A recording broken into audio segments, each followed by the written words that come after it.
After further review, a Clemson student's perspective on sports. It's AFR time, baby. Let's get up. Let's get rolling. That's right. Personal foul, 69. Offense. He was giving them the business. He played it down. Okay, so if Trevor Lawrence isn't either the second or third string quarterback in the fall, I shave my head and you get a tattoo? You gotta get a head tattoo. You gotta shave your get a head tattoo. Now we're talking. And get a head tattoo. That's a personal foul on number 99 of the defense. After he tackled the quarterback, he's giving them business down there. That's a 15-yard penalty. And now your host, Jay, Bradley, and Evan. Well, good Monday evening to you. Thanks for tuning in. AFR is now on your radio. Jay Smith, Bradley Kendall, the Virginia Tech fan, and Evan McDowell here to bring you another hour of college football talk here, WCCP 105.5 The Roar. Week 5 now in the books. Clemson survives a scare against Syracuse. Bradley, we have so much to talk about this week. Let's dive right into it after further review. We always have so much to talk about, but after further review, today, I hate the commercials, but today is a really, really good day to eat some Kentucky Fried Chicken.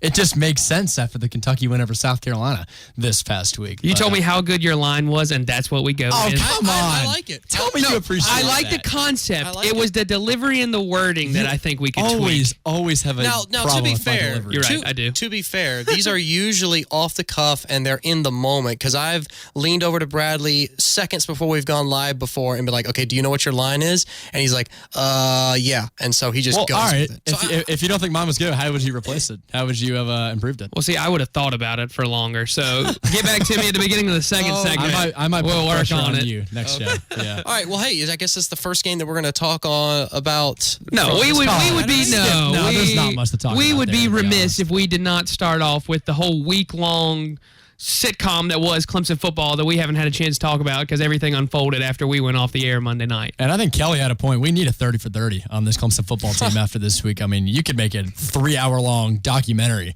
on what's transpired. And the the last season's not 7 even days. halfway over. So let's not jump the gun. We just got through week 5. Let's not jump the gun. Trevor's first career start, he goes out and That did not go well. second quarter, and it Did really, not end well. It scared a lot of fans because initially we heard reports, maybe concussion, broken collarbone. Now it appears to be a neck strain, and from what I understand, he was either he was going to be cleared for practice this afternoon. Not sure about that, or he will practice at least sometime this week. And Christian Wilkins apparently took him out to breakfast this morning, so he seems to be doing well. That was to quote Christian. That was when he got the starting job. Christian took him out to breakfast. Yeah, that was last that week. Was last week. I saw the tweet today. I assumed it was this Monday. No, that was from last week, talking about going on a date with a cute blonde, blonde which girl. we thought was pretty funny. But no, that was last week when Trevor got the starting job. Well, he may need a breakfast after the hit he sustained. Yeah, if you look at it, though, I mean, I don't want to wish this upon anyone, but if this is the time where Trevor's going to learn his lesson not to run the ball like that, at least it ended the way it did if he only had a neck strain. It's tough because this was his first career start, and he's still getting his footing. Whether people want to admit it or not, he is still not quite there in terms of comfort level running this offense. The talent's there. We're not going to question that. But from a comfort standpoint, he's still not quite fit into the new mold. Well, he's getting there. Exactly. He's a freshman, and no one can expect him to adapt that quickly. It's just not realistic. And not only is he a freshman, he's a freshman with the weight of an entire school on his back right now. I mean, put yourself in that young man's shoes now. Put your I can't even phrase it correctly. Chase Brice. Think about all the pressure that was on him. Think about all the expectations, because now all of a sudden the third string guy has to come in and lead the team from a deficit at home in week 5 in a game that you really should have had handily, and all of a sudden everything's on your shoulders. And I'll be honest, I think Chase Brice leading us through the fourth quarter and coming back against Syracuse, I'd argue that's more impressive than Kelly Bryant holding the lead against A&M. Now, the atmosphere obviously was different. Yes. You're at home. Well, it's like Jeff Scott said post-game press. He said, they told Chase Brice at halftime, all we need you to do is drive the car. We don't need you to do everything. We've got guys like Etienne, who had a career day, 27 carries, 204 yards. My goodness. Adam Choice had 60 yards on the ground. Feaster had 9 carries for 44 yards. So they relied on the running game in that second half to, as Sweeney said in his post-game press conference, impose their will. Well, it's hard to drive a car when you barely have a learner's permit. Chase Brice had 8 career pass attempts before Saturday and threw a 20-yard fourth down conversion to fellow youngin' T. Higgins, and without that, we don't win the game. So it's pretty easy in concept to say, hey, all you got to do is game manage. Well, some of you hadn't had a lot of practice And that's with. what I'm saying. We were down by 10 in the fourth quarter. I mean, it's easy to say, hey, just go drive the car, but you're right, Evan. It's like driving after 9 without your after 9 and feeling that pressure on your shoulders, knowing that if we lose this game, our season could be over. And I know you tweeted about that, too. To be honest with you, I felt like the season, in terms of college football playoff aspirations, the season would have been over. I just don't think a one-loss Clemson, even with the quarterback situation as it was, I don't think later in the season the committee would really forgive that. I did think that the season really rested on Chase there. And credit to him, and credit to Dabo and the staff for putting him in a position to make the plays, and then obviously Etienne and those guys came up clutch. Any final thoughts on this game? I would say, speaking of putting people in position, last Monday at practice, Jeff Scott goes up to Hunter Renfrow and says, hey, are you ready to be a backup on Saturday? And Hunter Renfrow's like, yeah, I'll just play outside leverage, because he thought Jeff Scott was joking around talking about Mark Fields being injured, like, hey, just joking around, and Jeff Scott was like, no, we're listing you on the quarterback depth chart. Yeah. He was like, that's just the kind of guy Renfrow is. He'll go out and play whatever. But at a certain point on Saturday for the second half of the game, Hunter Renfrow was your backup quarterback. Exactly. Your slot wide receiver is your backup quarterback. Who made an amazing grab. I mean, it should have been an SC top 10 grab. Absolutely, it should have been. Unbelievable. It was on level with the Clemson volleyball play we saw this past week. Yeah, David Hood of TigerNet, they posted a great photo. You should check that. I think it's on Facebook, maybe on Instagram. But yeah, it was just amazing. I mean, he just never. It was just, I think Sean McDonough and Todd Blackledge were calling the game, and I heard an audio clip of them talking about it after the catch, and he was just like, Hunter Renfrow makes an amazing catch because of course he does. Because he's Hunter Renfrow. That's what he does. Yeah. I mean, he goes out and he plays football really well. But on another side of things, if Hunter Renfrow for some reason ends up having to play quarterback, like let's say maybe Trevor can't go against Wake Forest, maybe Chase Brice sprains a wrist or needs to sit out for a quarter, who knows. Your backup quarterback at that point under Renfrow on the depth chart is Ben Batson. Former walk-on safety, which means out of the 4 quarterbacks you're going to list on the depth chart for Saturday, 2 of them aren't really quarterbacks. That's a little concerning if you ask me. Hunter Renfrow was a stud in high school. He was. But he hadn't. High school. That was high school. How many snaps at quarterback you think he's taken to practice in the last 3 years? At that point, just hand the ball off to Etienne and run it every single play, or just run like a wildcat. You don't. You want to mix up the running game. We got to move on. Triple option. Move on. No. We got to move on. No. This game. We're staying on Clemson for a while. We got plenty of time. No. We're staying on this Clemson. It has been 1 week, and the Clemson quarterback carousel has been turning around at 1,000,000 miles an hour, and we haven't had a chance to hash this out. So, let's just go back. Let's go back to last Tuesday or even last Monday. Kelly Bryant misses practice. It's announced that he's transferred. He hasn't transferred yet. He hasn't moved out. He hasn't announced where he's going to go. We've been speculating for a week. Could it be Arkansas? Could it be some other SEC school? But the fact of the matter is, he still hasn't technically left yet. He's enrolled at this school right now. So he's technically still here. He graduated in May, right? He graduated in May. So if he does redshirt this year, he's got a year of eligibility. He could play all next year somewhere else if he does transfer. If not, Dabo kind of left the door open. But Dabo already said that he's not talking about. Well, I know. Well, he's not going to talk about it. But he already said he's no longer talking about players on the roster. But so he's the no door longer, is still open. No, he's not talking about players that are no longer on the roster. The door is closed. We've moved on. Well, he's not speaking about it. But if Kelly can't, he addressed it at halftime of the game. Yes, he said if Kelly comes back, I will welcome him with open arms. Yes, but when he was asked about it in the post-game press conference, he said, I'm not going to speak on players who are no longer on the roster. Watch the post-game press conference. The team has moved on. Are you ready to move on? Oh, I've moved on fine. Yeah. I want to talk about Clemson quarterbacks. I want to talk about the I'm not game sure what itself. else there is to talk about. Because there's plenty to talk about. There's many layers here. You've got Kelly Bryant, right? We still can talk about that because since our show last week, a lot of stuff went down with him. Then you've got Trevor Lawrence named the starter. That happened Tuesday morning, basically, of last week. So we didn't really get a chance to talk about that because we were here Monday night. Trevor Lawrence starts the game, doesn't play exceptionally well or exceptionally poorly, gets injured, leaves the game. Chase Brice comes in. That's 3 quarterbacks in a week that we haven't had a chance to talk about till now. So, and here's the thing about Trevor, because, I mean, Jay, you mentioned it during the game. You thought our offense was terrible. You said it yourself. You thought the offense played as poor as it could have, and there's no excuse for the level of play until we the had. second half. I'd argue we actually really did not play that bad. If you actually go back and watch the tape of it, we had 4 possessions in that first half with Trevor Lawrence before he got hurt. The first one was a mishandled snap. You could argue with the handoff. We did fumble the ball there. In 4 possessions, he went 10 of 15 for 93 yards. The second possession, we had a touchdown. We scored. The third possession, the O-line blocking was not great, but Trevor put us in a position to score. Greg Hugel happened to miss the field goal. If we don't limit Syracuse to the field goals because there were 3 field goals by Syracuse in the first half.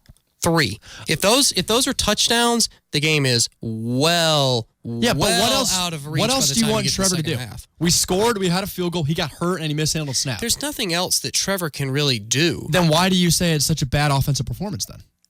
Well, you're kind of putting words into my mouth there. I still feel like that in the first half we could have done a lot better. Second half we came out and imposed our will. I said that at the top of the show, so I'm not really sure where you're pulling that from. But I still think that our offense overall was better when we had 2 quarterbacks on the roster with Kelly Bryant and Trevor Lawrence. Kelly's gone now, and there's nothing that's ever going to bring him back.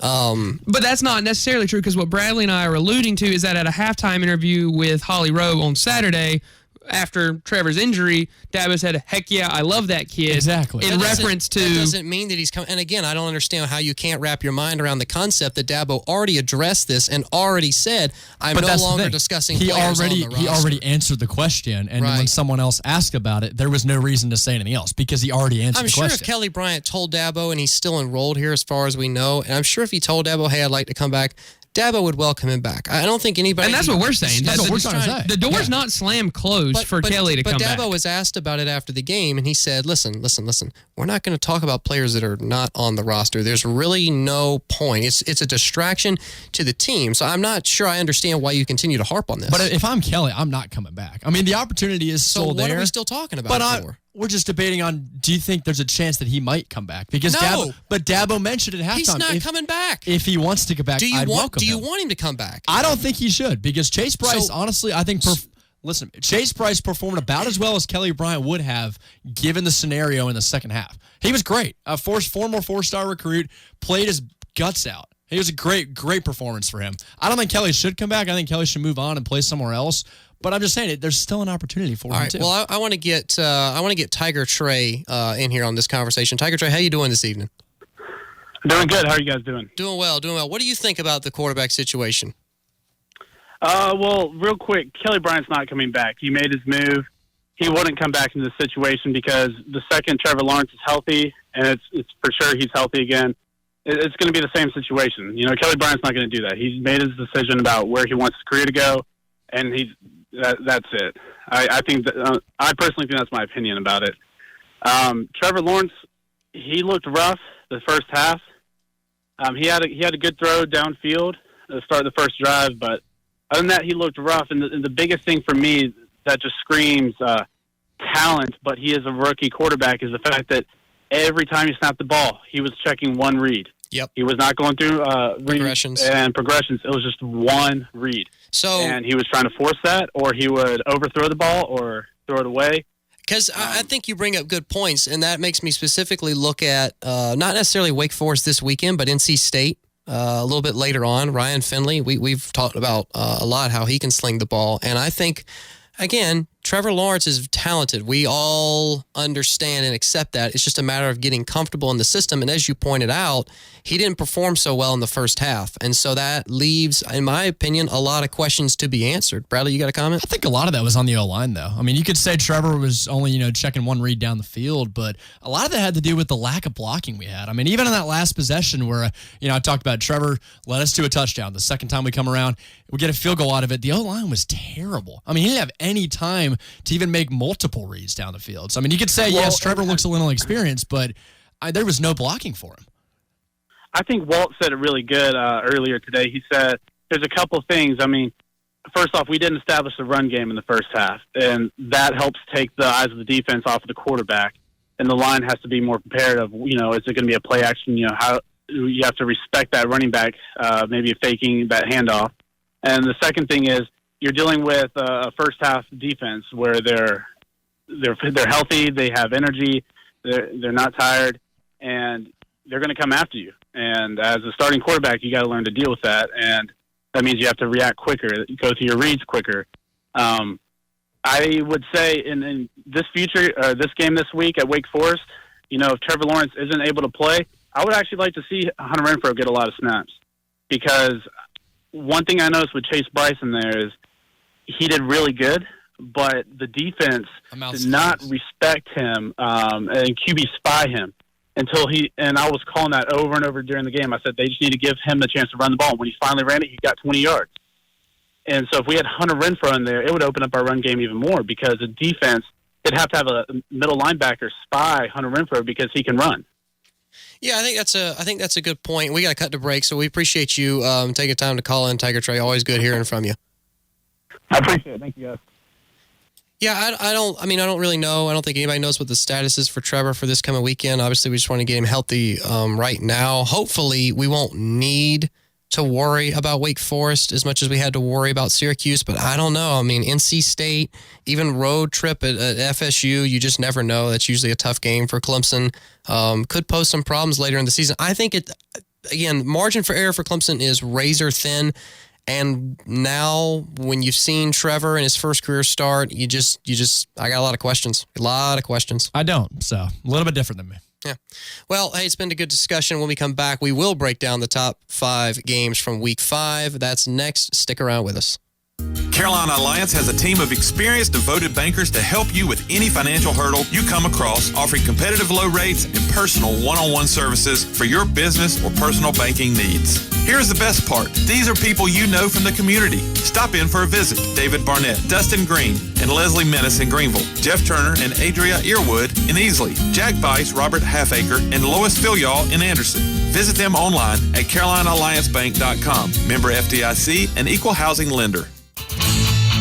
Right now at Blanchard Machinery, get 0% for 60 months on new cat equipment. Because we know growing your business isn't just one thing, it's a million little things. And we're ready to help. With expert advice, flexible financing, and industry-leading equipment, you can get the job done, day after day. Get 0% for 60 months on new cat equipment. Call 844-BLANCHARD or visit BlanchardMachinery.com/TV. Terms and conditions apply. Does your South Carolina driver's license or ID have a gold star? If not, make the switch to a Real ID today. You may be eligible to purchase your Real ID online at scdmvonline.com or visit the SCDMV with all required documents to purchase your Real ID before the lines grow. The deadline will be here before you know it, so make sure your ID is a Real ID to board a plane, enter a federal building, or visit a military installation today. More information at scdmvonline.com. Are you ready to go all in on a car? Granger Nissan knows what car will fit you and your family because they are a leader in the market with competitive inventory. They have everything for everyone. Granger Nissan is a family business, so they know the importance of taking care of the ones we love on the road.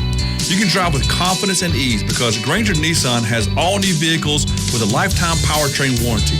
Granger Nissan is not just in the car business, they're in the people business. Stop by Granger Nissan of Anderson on 3510 Clemson Boulevard. Do you have a love-hate relationship with your credit card? You love the freedom and convenience the credit card gives you, but you hate the high interest rates? And let's face it, they're high. 17, 18, even 20% APR? That's pretty outrageous. But with Lightstream's credit card consolidation loan, rather than throwing your money away on high interest payments, you can get a much lower rate, as low as 5.89% APR with AutoPay. And today, if you want an even lower rate, apply at lightstream.com/radio for a special discount. Plus, with Lightstream, your rate is fixed, so as rates continue to rise, your rates won't budge. They'll stay low. You can get a loan from $5,000 to $100,000, which means you can pay off your credit card and start paying an interest rate you can really love, thanks to Lightstream. Ready to start saving? Apply now at lightstream.com/radio. That's right. Get your extra discount by applying today at lightstream.com/radio. That's lightstream.com/radio. Subject to credit approval. Rate includes 0.5% auto-pay discount. Terms and conditions apply and offers are subject to change without notice. Visit lightstream.com/radio for more information. Have you ever had to travel out of the country only to find out at the last minute that the IRS has suspended your passport? Let the Green Law Firm deal with the IRS to restore your passport. It's this type of IRS interference and many others that David Green and his staff know how to properly approach and resolve on your behalf. Call the law firm that gives you peace of mind. Call the Green Law Firm at 271-7940 or online at greenlaw.legal. Pack your bags. Frontier Airlines has arrived at GSP International Airport with nonstop flights and low fares to Denver, Las Vegas, Orlando, and Tampa. Book your trip from GSP at flyfrontier.com. Frontier Airlines. Low fares done right.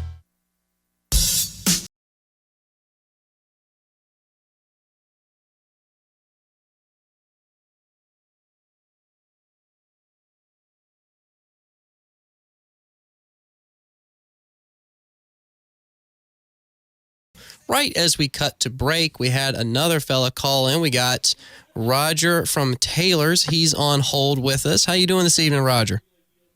Doing fine. I hope y'all are too well. Yep. Listen, what I wanted to doing well. Go ahead. I wanted to get in on the quarterback thing.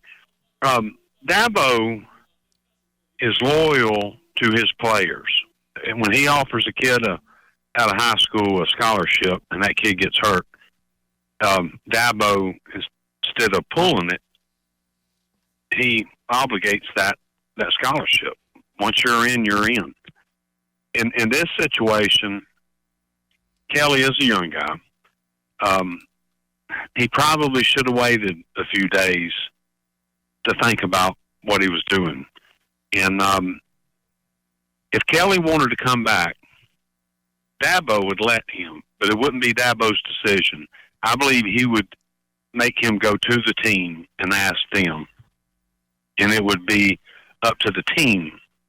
And it possibly would even if it is hypothetical, but even if that happened, he may say you're coming back as a third string.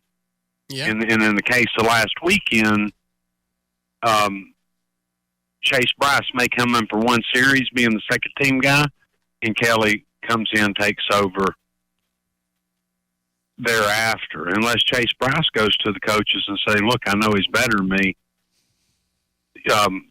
make him second string. So do you see Kelly coming back? Do you think that there's a chance that he actually will come back to the team or try and ask Dabo or the team if they let him come back?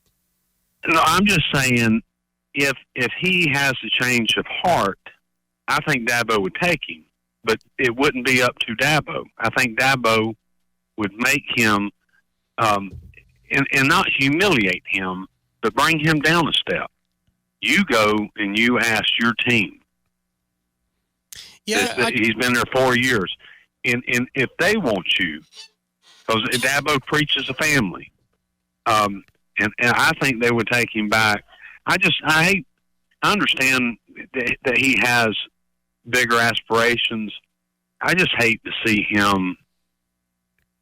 I hate to see any player leave Clemson in that situation that just happened. This is new for us. They normally transfer in the off season or after they graduate, when the season's done. I hate it for the guy, and he really should have been there this week for, as he calls it, his team, his players, and that would have been the perfect opportunity for him to take that job back, and he just wasn't there for it. Well, I hate it for both sides. Hindsight's definitely 20/20, and I don't think that any of the players in the locker room would really take issue with Kelly coming back and approaching him and wanting to be a part of the team again. Like I said, personally, I don't think it's going to happen. I think it's already a done deal. I think for better or for worse, it's time to let Kelly Bryant go. Obviously, he did phenomenal things at Clemson last year. And he played a pivotal role in our progress throughout the season up to this point. But again, for better or for worse, it's just time to move on. And if Kelly decides that that's the right thing that he needs to do, then he's got to own it and he's got to go with it. I don't think it's as much an issue of whether or not he would be welcome back. It's just, you've made a decision that affects not only yourself and, your team and your coaching staff and the fan base, even though the fans really are secondary. but you have to own that. You have to be willing to accept the consequences and the repercussions of what you decide to do, whether it was a rash decision or whether it was premeditated. I mean, he could have been thinking about this for weeks, knowing that, okay, Dabo, coach is already substituting in this freshman. This freshman is already getting equivalent amounts of playing time that I've already got, right? They're through, I think, 3 or 4 games. They had an equal number of possessions, 17 apiece. So this could have been premeditated, and then maybe that was the straw that broke the camel's back was when Dabo finally said, hey, we're going to start Trevor. Yeah, well, I mean, I can agree with that, but also being an older person and seeing people through the years come into a job and thinking the grass is greener on the other side, and they leave, and now I'm at a job where they have taken people back because they're good employees, and they're young. We're talking 20, 22-year-old people. And he's in that same spot. And I don't think Dabo, if he wanted to come back, would say, all right, you made your bed, you're going to lay in it. He is, you understand what I'm saying? Yeah, no, absolutely. He still has a lot of maturing to do. Yeah, no, absolutely. But, hey, we appreciate you taking the time to call in, Roger. Great hearing from you. A lot of great insight. All right, thank y'all. Yes, sir. Thank you. I think he's got a good point, though. I think if Kelly was to come back, I think Dabo, it might not be a bad idea to bump him down to that third-string role. I mean, if you're Kelly right now, you watch this game this weekend, and you now have a 3-team race if you come back. It's not just between you and Trevor. If you want to earn it and you feel like you want to be given a fair chance, you're now going up against not only Trevor Lawrence, but Chase Brice as well. And I still don't think that that's what the team needs. And when I say that, I don't think that the team needs Kelly to come back. I say that meaning I don't think having a quarterback battle in the middle of the season is what the team needs. I think, again, you just need to pick a guy. And if, Dabo decided, the coaching staff decided that Trevor had played better up to that point, they started Trevor. Kelly transfers, Trevor gets injured. Now all of a sudden it's Chase Brice, and now all of a sudden you've got Hunter Renfrow taking quarterback reps at practice. So if Kelly decided to come back, which again I don't think is going to happen, you're in limbo. I mean, and that's not what the team needs. I mean, you're 5-0. You've got the rest of the ACC slate ahead of you. Games that you could easily lose. I mean, Clemson, they usually play well for about a half. They sleep for 2 quarters, and then they wake up and play football for the last 30 minutes or the beginning 30 minutes. But games, NC State, BC on the road, Duke, even South Carolina, those are games that you can lose if you're not paying enough attention. And so I just don't think having more quarterback controversy middle of the season is what you need. I mean, I don't think it could hurt bringing him back. I mean, for the team aspect, I think having Kelly Bryant back in the roster would definitely benefit him. We saw how quickly things can go awry, my bad. Yeah, you get what I'm trying to say. How quickly they can go awry once one injury occurs. But if you're Kelly, I think if you're really looking out for yourself here, I think it's best for you to move on. Yep. There's plenty of teams out there that would take you right now, and I think it's best for him to make a personal decision here and just move on and don't entertain the fact. I mean, it was Dabo and the reporters that entertained the fact of him coming back. It was never Kelly saying, I don't know if it was Dabo. I might come back. Dabo just said that if the reporter phrased the question of, would you welcome Kelly back? And Dabo's like, of course, I love the guy. Dabo's not saying, we need Kelly back. He's just saying, if he decided to come back, which is not likely, but I would welcome him back. But we do have Ken from Wyman on with us now. How you doing this evening, Ken? Hey, buddy, I guess I got a different perspective than everybody else. I want to know what's going on with Mullen. How bad is he hurt? With Mullen? With Trayvon Mullen? Trayvon Mullen? Yes. Off the top of my head, I know Mark Fields was out this week. I know Mullen sustained an injury. I believe it was in the A&M game. So I don't know. Was it the same injury that he sustained in that game? No, he went out. When he went out on the sideline, they put that young kid in. He never come back. Yeah, it says here Mullen got rolled up pretty good by a defender in the third quarter on Saturday, but he should be able to play Saturday against Wake Forest. So luckily, both his injury and Trevor Lawrence's injury, neither of those seem to be as serious as they seemed to look, if that makes sense. So Trayvon should be fine. I know Don said that they was going to tape him up and try to let him make some cuts. If he wasn't able to make them, he wouldn't come back in. So that's what I was concerned about. I appreciate it. Enjoy your show. Thank you very much. Thanks so much for calling in. Definitely a key point to keep in mind there. Trayvon Mullen, we need him. Focal point of the defense. I think the defense as a whole, while it seemed a little suspect at times, I thought A.J. Terrell was a guy that filled in really well for the defense. And we're able to kind of limit Eric Dungey as much as you could. I mean, as Dabo alluded to at the end of the game, you don't want to give the ball to Dungey at the end of the game. He's a guy that really could beat you. And I think, having Trayvon Mullen is going to be key for us going forward. The only part of the defense that didn't play suspect, that defensive line, not just your swag surfers, which that moment right there going with 1 minute or so left in the game, you had the whole student section, the hill, swag surfing cool with moment. the D-line. Definitely a top 5 moment for me in the stadium. But, Xavier Thomas, huge sack. And I really wish Xavier Thomas could get in way more often than he is now. But with how deep we are, way too deep on that D-line. They'll try to find a way to work. Yeah, we talked about this before the show. He deserves it. He'd be starting probably anywhere Pretty much else in the country besides Clemson and maybe Alabama. He's a starter.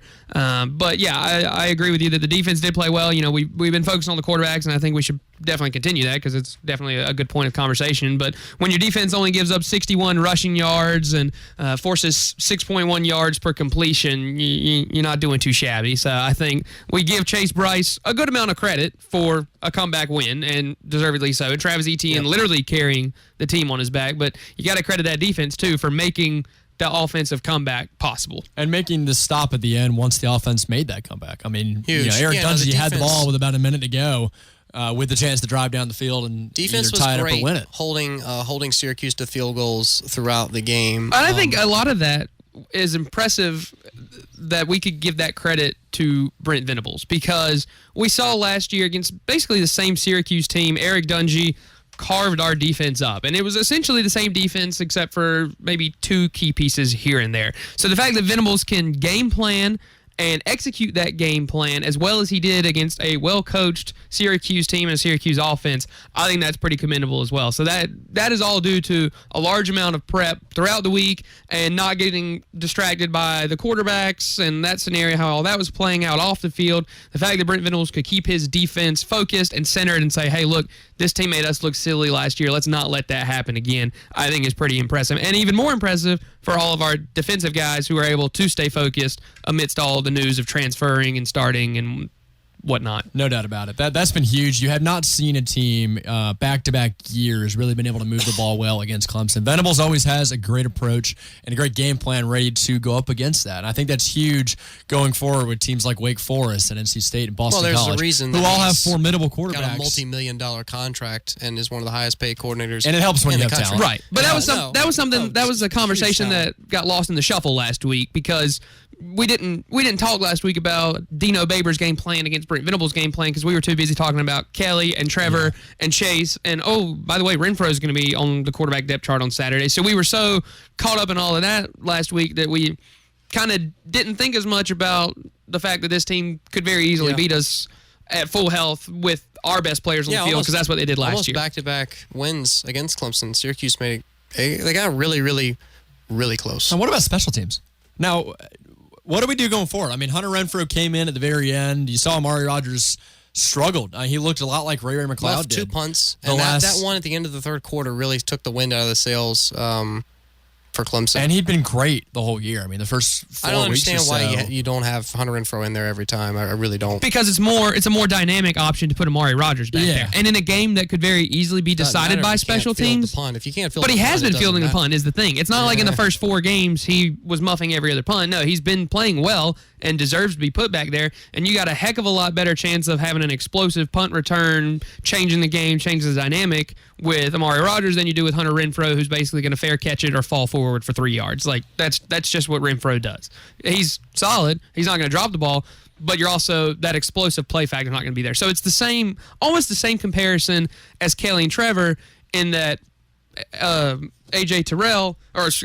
Rogers has a higher floor, but also a higher ceiling, right? So there's more potential there, but there's also more potential for downfall. Is the thing. And I think going forward, I think Amari had a freshman moment. I mean, it's going to happen. It happened with Trevor, but I think going forward, I'd take Amari in that role over Hunter Renfro. I mean, the fact that we could get Like we saw with the NC State game last year when Ray took one back. It's possible for that to be a game changer, both for better and for worse. And I think going forward, you let him learn from this mistake like Trevor's going to learn from his mistake, and you just hope for the best going forward. Now, if this becomes a reoccurring theme, I'm just glad when you put Renfro back in there like last year. I'm going to put Renfro in there 10 out of 10 times. But something else that we disagree with, top 6 rankings. These were posted, I guess, what was it, yesterday? Are we really going to be bold and try to attempt to get into these before the break? We absolutely are. You know what? Let's cut to a break. Bradley first. had his top 6. Hold on. Alabama, Georgia, Ohio State, Notre Dame, Clemson, and LSU. Evan's top 6 were Alabama, Ohio State, Georgia, Clemson, LSU, and Oklahoma. And then my top 6, get ready for it, sit down, Alabama, Georgia, Notre Dame, Ohio State, Oklahoma, LSU. The absence of Clemson in my top 6. Took a little bit of flack for it, but... A little bit. I ranked 18 comments. Well, they were all directed towards me. If you notice, I generated the entire conversation around the post because I was the only one bold enough to make the reasonable claim. Bold. That's an interesting. I don't know about bold and dumb. Clemson is not playing like one of the top 6 teams in the country right now. There's no question. All 6 teams on that list that I had above them are playing better. And they have better resumes and better wins. It was a bold move, but I will come back with you on Oklahoma. I want to get to the break first because there's a lot I want to talk about. We got plenty of time. We got a couple more minutes. We got a couple more minutes. Go ahead and dive into it. All right. So first question, I guess I could say, and Evan, you can jump on this as well. How do you put Oklahoma at 5 over Clemson? Now, you look at Oklahoma, Kyler Murray, great quarterback. Oklahoma right now, if you look at their schedule, went to overtime at home with Army, struggled with a 1-3 Iowa State team, and let up 36 points to Baylor, who is dead last right now. 33, not 36. 33. Still not a great number. They put up 66, though. Yeah, but Baylor lets up like 50 a game. So it happens across. So how do you justify putting Oklahoma ahead of Clemson and LSU? Week to week.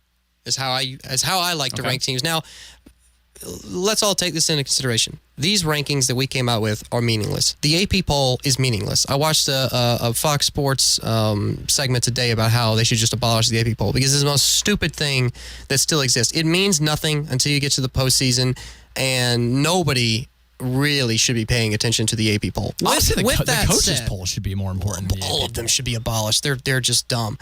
With that being said, in my the way I like to rank teams is on a week-to-week basis. So I look at not what the teams have really done collectively, although that can have some merit, but how they performed this past week. Clemson had the tightest victory, and looking at how they've played, how they played in that game, how they played against Texas A&M, because those are the only 2 real games that they've played so far this year. And who's Oklahoma played? Well, let's see. Florida Atlantic. I got you right here. You got Iowa State, UCLA. Iowa State is 1-3 right now. Yep. They're dead last in the Big 12. They beat them by 10, but yeah. UCLA. It was a close game. UCLA is terrible. You were giving a lot of love to Chip Kelly. UCLA is 0-4 this year. They beat Florida Atlantic, who's now 3-2, and they struggled. They went to overtime with Army at home. The only teams that they've played close were Army, which Army possessed the ball for 45 minutes. They went to overtime with Army at home. 45 minutes. And it's hard to score 28 points in 15 minutes. That's a testament to Oklahoma's defense right there. Yeah. If Army's it, which is a knock on Oklahoma, which is where I'm lost and they gave up 21 points in 45 minutes. That's a knock on the defense. They let the ball in Army's hands for 45 minutes. Oklahoma scored 28 points against Army that game. In 15 minutes. They went to overtime at home with them, though. In 15. Clemson almost went to overtime with Syracuse, and you're considering that a bad game. Wait. Is the only beef that you have with my ranking the fact that I have Oklahoma above Clemson? Is that it? I think the fact that you have LSU below Oklahoma as well, and the fact that you have Ohio State below Notre Dame. That's the one also knock that I have. I don't really think Ohio State. Listen, we'll talk about this after we get out of the break. Ohio State does not look as good. There's a lot of people at State College, Pennsylvania, who would disagree with you right now. No. Penn State threw. Go back and watch the game. Penn State threw the game away. Very disappointing play call. Idiotic play call. That's wrong. No, it's not. Well, Ohio State earned it. And you run. They didn't earn it. Penn State gave it to them. They drove the ball 96 yards down the field in 2 minutes to take the lead. Notre Dame dismantled Stanford. They dismantled. Now I know the game was at home. 24-17 game in the fourth quarter. That's not dismantling. And it ended up being 38-17. Notre Dame's a good team. I think Ohio State probably deserved it more than Notre Dame. Somehow managed to claw their way back into a game that should have been over by the end of the third quarter. Penn State, for whatever reason, couldn't close. Notre Dame didn't have a problem. They routed them. Hey, fellas. See you in 4 minutes. We'll be right back. Granger Nissan knows with football season comes tailgating, so make sure you have a reliable way to the big game. As a leader in the market with competitive inventory, you know that you'll be ready to tailgate this season. Granger Nissan is a family business, so they know the importance of taking care of the loved ones while on the road. You can drive your next tailgate vehicle with confidence and ease knowing all new vehicles have a lifetime powertrain warranty. So stop by Granger Nissan of Anderson at 3510 Clemson Boulevard. Earnings vary based on your effort. Message and data rates may apply. Do you want to learn how to make money flipping houses right here in Greenville and Spartanburg? If so, we have an amazing opportunity for you. We're looking for a small group of motivated individuals to join our real estate investing team. You'll learn our simple 3-step system for flipping homes right here in the local area. This is Than Merrill, star of A&E's hit TV show Flip This House. My team and I are looking for a handful of people in the Greenville and Spartanburg area who want to learn how to make money flipping houses in your spare time using other people's money. Greenville and Spartanburg are perfect markets for my system, and next week I'm holding a free 2-hour educational workshop where you will learn how to make money flipping homes and how to build long-term wealth with income properties. To get 2 free tickets to Than's workshop, text your 5-digit zip code to 82,000. Seating is extremely limited, so text your 5-digit zip code to 82,000. Text in the next 10 minutes, and you'll also reserve a free copy of Than's Money for Deals guide. Just text your zip code to 82,000. I'm a donut nut, I'm a donut nut, I'm a nut for Krispy Kreme. Hi, I'm Glenn Reese with Krispy Kreme Donut Company in Anderson and Spartanburg. We're open 24 hours a day, 7 days a week. Drop by for a delicious donut and a cup of coffee. And remember, raise money for your club, church, or group or worthy cause. Sell Krispy Kreme donuts. Call Anderson and Spartanburg Krispy Kreme. I'm a donut nut, I'm a donut nut, I'm a nut for Krispy Kreme. In the center of it all lies a crown jewel of Anderson, the Anderson Sports and Entertainment Center. Adventure awaits at the Kidventure Playground. There's 64 acres for sports, including 7 ball fields, 3 soccer fields, 8 tennis courts, and miles of hiking paths. A 10,000-seat amphitheater and the county's largest ballroom and seating for up to 3,200 spectators. Hosting a private event? Look no further than the Anderson Sports and Entertainment Center. In the center of it all, go to andersonevents.com. I'm Eddie Bennett. We're blessed with a strong economy. The upstate is growing with companies expanding, relocating, and adding employees. If you're turning dirt on a new project or an expansion, chances are you need equipment to help get the job done. With locations in Greenville and Spartanburg, as well as our newest location in Seneca, Bennett Equipment and Supply is your Tarkeuchi source. And we rent and sell all sorts of tools to get the job done. Remember, when you need to rent it from Bennett. Pack your bags. Frontier Airlines has arrived at GSP International Airport with nonstop flights and low fares to Denver, Las Vegas, Orlando, and Tampa. It's never been easier or more affordable to reach your favorite destinations nonstop. That's right, nonstop flights on Frontier Airlines. So, don't wait to climb that mountain, roll those dice, ride a roller coaster, or reach the beach. Book your trip from GSP at flyfrontier.com. Frontier Airlines. Low fares done right. No matter where you're going, you'll see hundreds of convenience stores along your route. What sets Locomart in Clemson apart? Quality gasoline at awesome prices? Yes.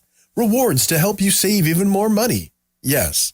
But you'll also find a huge craft beer selection at Locomart that you wouldn't find at a normal convenience store. There's only one stop you need to make. Locomart on Old Greenville Highway and Highway 123. Proudly locally owned and operated. Marathon. Fueling the American spirit. And now back to After Further Review.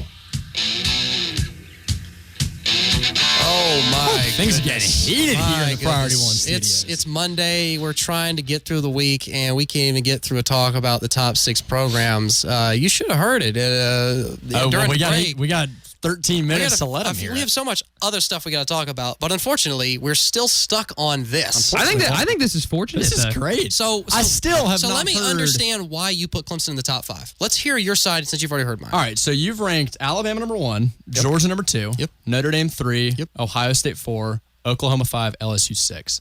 Clemson easily deserves to be in the top 6. They beat Texas A&M on the road, which is a great win on the road against one of the toughest atmospheres to play in college football. Wow. They beat a 4-0 Syracuse team, which I think people would agree Eric Dungy's a top 10 quarterback right now, a team that could easily beat pretty much every other team in that entire conference right now. Syracuse? Yeah. Absolutely. Syracuse is better. The ACC shouldn't. We talked about last week. They shouldn't even be a Power 5 conference. Syracuse is better than any team Oklahoma has beaten this year.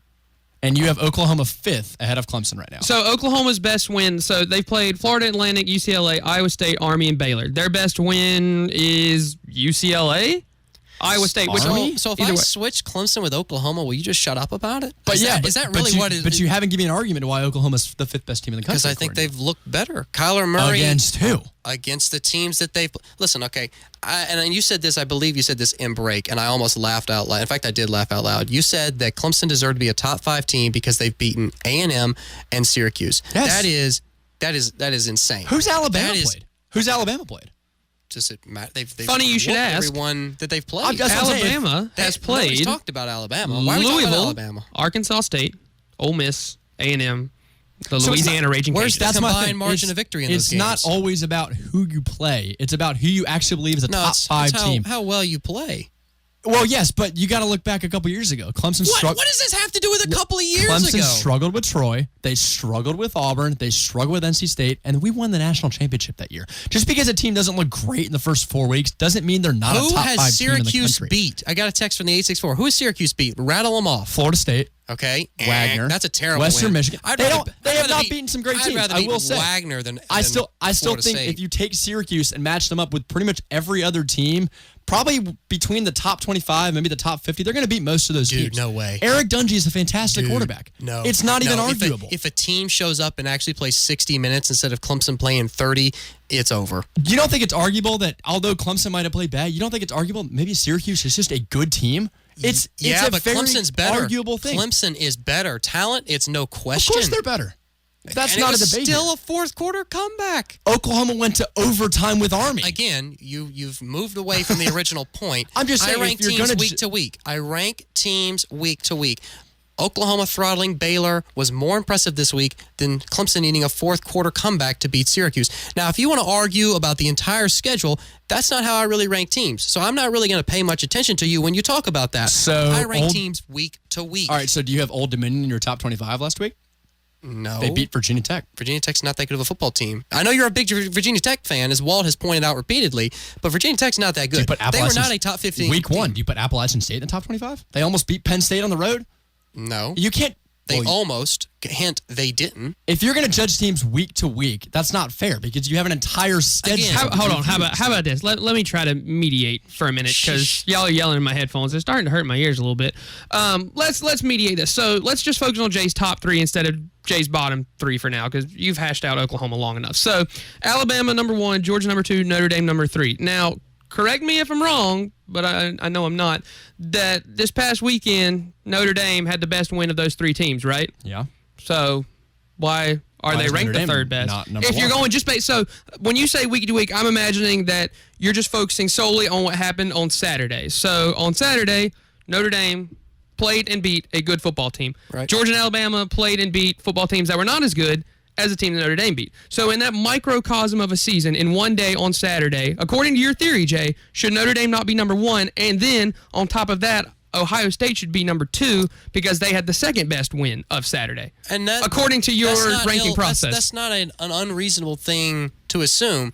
I think when you sit there and you compare Alabama and you compare again, since the rankings mean absolutely nothing, but let's just say they do, and I'm sitting here and I'm going, okay, Alabama and Notre Dame in a head-to-head matchup, 9 times out of 10, who's going to win that game?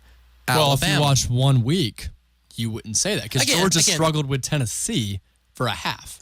Yeah, and Clemson struggled against Syracuse. And you have Georgia for ahead of Notre Dame. So I guess my question here is based on your style of rankings here. Are we ranking the team or are we ranking the performance? Exactly. Because if you're ranking the performance in terms of teams who had the best wins on Saturday, like I said, you got to go number 1, Notre Dame, number 2, Ohio State, and then number 3. So what's wrong with that? I mean, what's wrong with... Because, you know, what really grinds my gears is when I see that Clemson still has a first-place vote in the AP poll. Well, that's not right. That is we know that. That's crazy. It is crazy. The guy that voted said he votes based on his preseason polls, and until a team loses, he moves them down, which sounds like a typical That is why the AP poll needs to go away. It's pointless. Well, the AP poll... Pointless. The AP poll at least gives us a basis of what to think about, because the AP poll, unlike Jay's poll, or I guess our polls for that matter, is that it takes into account everything, right? It's got that human factor. You watch the team, you see how they perform, and that's why Clemson in the AP poll got bumped down this week, but not too far down, because at the end of the day, they're still a good football team. They just didn't play well. And so if you're looking at ranking a team as opposed to ranking a performance, you're going to look at the season as a whole, the talent as a whole, as opposed to just, Clemson had to come back from 10 points down against Syracuse at home. Because if you're ranking teams in terms of 1 week at a time, you're going to have so much shuffling and moving around that you're right. The rankings are going to be pointless, because you're going to have Alabama number 1 week, and then when they beat Ole Miss by 45,000 points, then they're going to bump down because Ole Miss isn't a good football team. There's a reason, though, I don't rank a team like UCF in like the top 6. I think UCF's a top 15 program UCF right now. has every bit of the argument as Oklahoma has. No, or a team like Ohio State. Because the teams they've played, it's the resume is not impressive. UConn, South Carolina State, FAU, Pitt. They've routed them. But you also got to factor in talent. But they played nobody. You also got to factor in talent, and you've got to factor in who they play. You play the teams on your schedule. You can't do anything else but. You're right, that. and there's a reason that they had to declare themselves the national champions last year, and nobody gave them any credit because they were like, you didn't. Guess where they finished last year? Schedule. The 6th best team in the country. So why can't they be the 6th best team right now? I guess they could in somebody else's rankings. Again, I don't really understand why you take such issue with my rankings, because I'm not the only one. They don't matter. I'm not the only one. Well, again, it doesn't matter. And at the end of the day, it's all about where you end the season, not where you begin. Of course. So I don't. For the benefit of debating here, I like to go through and look at who do you think is better than another team. And that's what we're doing. Well, that's why my top 6 is the way it is. I think if you look at my top 6, in my opinion, which obviously you seem to disagree with vehemently, those are the teams that I would pick in that particular order if they had to play each other. Speaking of disagreement, and this is completely shifting gears, mainly because I think stress levels here probably need to decompress for the last couple minutes of this show. But last week, we made our upset predictions for this week. Oh, yeah, I know. And bringing these up. now is my time to rub it in your faces, because the two of you were combined 0-2 in your upset picks, and your boy in the producer's chair called the Mullen Bowl, and he knew right out of the gate that Florida was going to go on the road to Stark Vegas and come out victorious, and that's exactly what they did. Chomp, chomp, Gator, chomp. You know what's funny, though? Florida is a 60% chance to beat LSU. I this saw weekend. that. Yeah, I'm not sure the rationale for that either. I don't understand where that's coming from. Great win. You beat Mississippi State. So did Kentucky. Kentucky's not going to be favored to beat LSU. To be fair, with my pick, Penn State beating Ohio State, I still feel like Penn State threw that game away. I could spend an hour. And I also feel like Texas should have lost to Kansas State. Stupid play call was by James Franklin. I mean, just unbelievably stupid. Oh, who you got next week, though?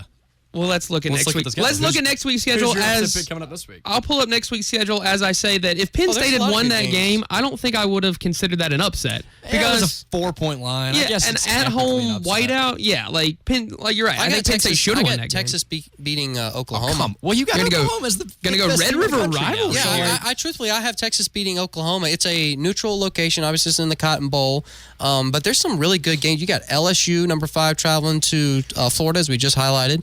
Kentucky's going on the road to Texas A&M. Circle that game. You're going to want to watch that game. Is that 3:30 on CBS, Bradley? Probably so. Probably. I don't have it pulled up right now. I thought you had it pulled up. Yeah. Then number 6, Notre Dame travels to Virginia Tech. And then Clemson, obviously, on the road, Wake Forest. It is a 7 o'clock game on ESPN, actually. The Kentucky A&M game. Yeah, that's what I thought. I would have been surprised if that was a 3:30 game. I was going to go, and this is interesting, that the fact that the Auburn-Mississippi State game, it's in Mississippi State, and it's a 3.5-point line in favor of Auburn. That's kind of low, don't you think?